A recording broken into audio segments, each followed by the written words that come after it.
तारड़ साहब ज़रा ये बताएं कि ये आज कुछ पीटीआई के दोस्त कह रहे हैं कि ईद की छुट्टियों में इमरान खान साहब को गिरफ्तार करने का मंसूबा है, कोई ये बात है ऐसी? देखिए मेरा ख्याल है वैसे ही इनको गिरफ्तारी का फोबिया हो गया है। ना मेरे पास ऐसी कोई इतलात हैं, ना ऐसा कोई प्लान है। कोई नहीं आज भी वो ईद की छुट्टियों के दौरान फ़िलहाल ऐसा कोई प्रोग्राम नहीं है।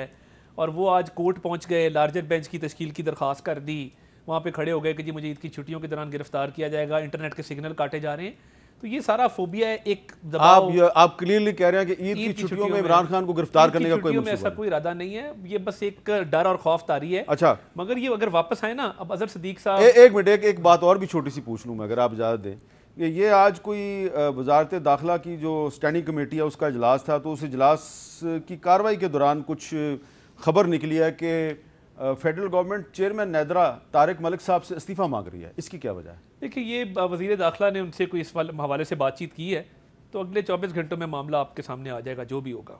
यानी कि आप उनसे इस्तीफ़ा मांग रहे हैं? इस तरह की बात चल रही है, पर इसकी तस्दीक वज़ीर दाखिला खुद कर सकेंगे। नहीं, वज़ीर दाखिला साहब ने तो उनको खुद कॉल करके कहा कि भाई इस्तीफ़ा दो। मेरे तक ये बात पहुंची है, मगर वज़ीर दाखिला इसकी तस्दीक कर सकेंगे। वजह क्या है? चेयरमैन नादरा जो है वो अच्छा भला काम कर रहे हैं, बेहतर वज़ीर दाखिला बता सकेंगे, वो इस मैटर को देख रहे थे। अच्छा, तो चित्राली साहब आप सॉरी एक सेकंड, अजहर सिद्दीक साहब की तरफ मैं एक बात, क्योंकि सेंसिटिव केस था सुप्रीम कोर्ट का, ये उसमें इंगेज नहीं होते। चार्ज एक्सपेंडिचर नहीं है। आइन का आर्टिकल 82, 2 और 84 कहता है कि जो भी सप्लीमेंट्री ग्रांट होगी वो उसकी ऑथराइजेशन देनी है कौमी असेंबली ने, और वो कौमी असेंबली ही मजाज अथॉरिटी है, वो बाकी कोई नहीं दे सकता। अगर ये आइन पढ़ लेते तो बेहतर होता। दूसरा, आज एंग्जाइटी ज़्यादा इसलिए है कि पाकिस्तान की तमाम नुमाइंदा बारों ने वो जो एक बुजुर्गों की गोल मेज कॉन्फ्रेंस हुई थी जिनको सेनेट के टिकटों की लालच दी गई है, उसका जवाब दिया है जिसमें उन्होंने मजम्मत की और कल यौम स्याह मनाने का ऐलान किया। तमाम नुमाइंदा बारों ने 4-5 बार councils including Pakistan bar council, high court की तमाम बार काउंसिल एक्सक्लूडिंग लाहौर, उन्होंने कहा है कि जो कानून excluding Lahore high court bar, बाकी तमाम बार जो एसोसिएशंस हैं हाई कोर्ट की, तमाम बार काउंसिल जो एपेक्स बॉडीज हैं, वो उन्होंने आज खुला ऐलान कर दिया कि कल यौम स्याह है, ये कानून अभी कानून बना नहीं है, आपने इसको क्यों यहाँ पे हटा दिया। तो मेरा ख्याल है उसकी भी एंग्जाइटी थोड़ी। अच्छा, अब इसमें मैं चित्राली साहब से जरा बात करता हूँ, लेकिन चित्राली साहब जरा ये जो इशारा दिया है इन्होंने तारड़ साहब ने जिस यौम स्याह का, उस हवाले से जो ऐलान है, जरा वो क्या है, जरा सुने। पूरे पाकिस्तान की लायर्स कम्युनिटी इकट्ठी हुई, कल 18 तारीख को यौम स्याह मना रहे हैं। 8 मुअज़्ज़ज़ जज साहबान ने रिस्ट्रेनिंग ऑर्डर पास किया, उनमें 6 मुअज़्ज़ज़ जज साहबान वो हैं जिनको पाकिस्तान बार काउंसिल ने जुडिशल कमीशन के इजलास में जिनकी शमूलियत पे एतराज किया कि सीनियरिटी प्रिंसिपल को इग्नोर करके उनको सुप्रीम कोर्ट में लाया जा रहा है। आज ये साबित हुआ कि सिर्फ इस वजह से एक पैकेज के तहत उनको लाया जाता है, हम इसको भी कंडेम करते हैं। चित्राली साहब, इसमें लाहौर हाई कोर्ट बार जो पाकिस्तान की सबसे बड़ी बार है वो इसमें शामिल नहीं है, लेकिन ये डिवीज़न तकसीम हर जगह पे नज़र आ रही है, और पार्टियों के अंदर भी तकसीम है, और वकला बरादरी में भी तकसीम है, जजों में भी तकसीम है, मीडिया में भी तकसीम है। तकसीम दर तकसीम का जो अमल है, इसका नतीजा क्या निकलेगा? देखें, जब तक ये नारा रहेगा कि मेरा जज जिंदाबाद तेरा जज मुर्दाबाद, और ये होता रहा है। देखिए, इससे पहले जब कौमी असम्बली को तहलील किया गया, यही सुप्रीम कोर्ट ने उसको बहाल कर दिया, और यही चीफ जस्टिस था, और मुस्लिम लीग पीपल पार्टी PDM ने उनकी हिमायत की कि बहुत बेहतरीन फैसला इन्होंने किया और आइन के मुताबिक किया। और उस वक़्त जो है ना PTI उसकी मुखालफत कर रही थी, और अब जो है जब उनके हक़ में फ़ैसला आ गया और इनके ख़िलाफ़ आ गया, तो ये असल में हमारे इदारों में ये टकराव का जो सूरत हाल इस वक्त बना है मुल्क में, हकीकत यह है कि ज़हर कातिल है।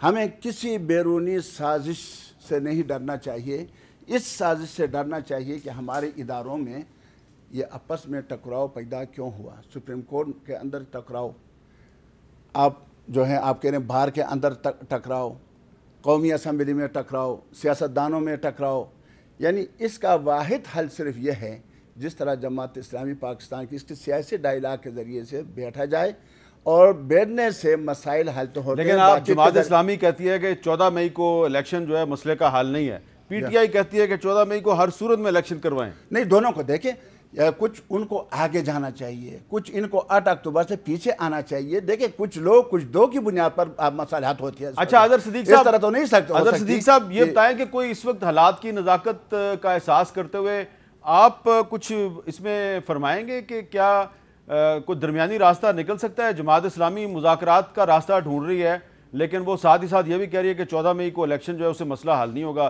तहरीक इंसाफ का ख्याल है कि 14 मई को इलेक्शन हर सूरत में होना चाहिए, ये आईनी तकाजा है, सुप्रीम कोर्ट का हुक्म है, तो कोई दरमियानी रास्ता निकल सकता है? मीर साहब बिल्कुल रास्ते निकल सकते हैं जो आइन और कानून के दायरा इख्तियार में आते हों। 90 दिन का इलेक्शन कराने का जो डायरेक्शन है वो आइन ने दी है, सुप्रीम कोर्ट तो बाद में आई ना, और सुप्रीम कोर्ट से पहले 10 फरवरी का लाहौर हाई कोर्ट का फैसला है जिसमें, और वो फैसला फाइनलाइज्ड हो चुका हुआ है, जिसमें 90 दिन का इलेक्शन कराने का कहा था, उसको बिल्कुल किसी ने चैलेंज नहीं किया। ये मैं बता दूं, और इंट्रा कोर्ट अपील में मामला अगर गया भी तो वहां इनके पास केस कोई नहीं था। मैं इससे आगे 2-3 चीजें आपके सामने रख दूं, बारी बारी मैं जवाब दे देता हूं। बिल्कुल रास्ते खुले हैं कि जहां आइन और कानून की बालादस्ती की बात हो। 13 सियासी जमातों ने अभी आइन और कानून की बालादस्ती के लिए कोई एक कदम उठाया हो तो कौम शुक्रगुजार होगी इनकी। इलेक्शन करा लें, अभी पता चल जाएगा कि बयानिया किसका है, अगर 13 सियासी जमातों का है या पाकिस्तान तहरीक इंसाफ का। जो कौम कहेगी हर एक को कबूल होगा। अब आते हैं अगली बात की तरफ, जो बातें मिसाल के तौर पर ये vice chairman Pakistan bar council, chairman executive committee, पहले बताता चलूं ये पाकिस्तान बार काउंसिल की कोई ऐसी कॉल नहीं है। लास्ट टाइम कॉल उन्होंने दी थी बाइकआउट करने की, उस दिन किसी ने बाइकआउट नहीं किया। 3 तारीख और 4 तारीख, 3 तारीख वाले दिन आपको पता है, और बाद में भी हमने देख लिया। वो चेयरमैन एग्जीक्यूटिव कमेटी या vice chairman Pakistan bar council कहते रहे, इन्हें कहते लाए रेजोल्यूशन दिखाएं, कहाँ है पाकिस्तान बार काउंसिल की रेजोल्यूशन। फिर इस तरह बैठकर जो बाकी बातें हैं ना, जो आप कहना चाह रहे हैं, यानी क्या कहना चाह रहे हैं ये, अब बार काउंसिल उस वक्त क्यों नहीं इकट्ठी हुई? उस वक्त सुप्रीम कोर्ट बार एसोसिएशन आ गई थी नो कॉन्फिडेंस मूव के लिए, आज खुद नोटिस लिया, बाकायदा रिकॉर्ड की बातें हैं। और मैं अता तारड़ साहब आर्टिकल 63 की बात कर रहे हैं ना, मुझे दुख होता है। मिसाके जमहूरियत खोल के पढ़ ले, मिसाके जमहूरियत में यह बात तय थी कि डिफेक्शन नहीं होनी है। आज डिफेक्शन आप कर रहे हैं, और आप भट्टो साहब का रिकॉर्ड उठाकर देख लें। और दूसरी बात है, किसने का रीराइट किया है भाई, लिखा हुआ है अमानत है, और वहां क्या है कि पार्टी जो पार्लियामेंट्री पार्टी वो फैसला करेगी कि वोट किसको देना है, और पार्टी लीडरशिप उसकी डिस्क्वालिफिकेशन के लिए जाएगा।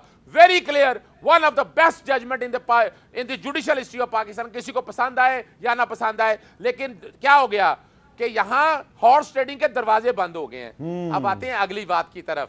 अब चित्राली साहब ने बड़ी खूबसूरत बात की कि जनाब इलेक्शन सारे एक दिन कह दें। मुझे आइन के अंदर कोई एक प्रोविजन बता दें जहां जो ये कहती हो कि कौमी असेंबली और सूबाई असेंबलियों के इलेक्शन एक दिन होने हैं, और इसमें बड़ी वजाहत के साथ। क्या आइन बनाने में उनको नहीं पता था?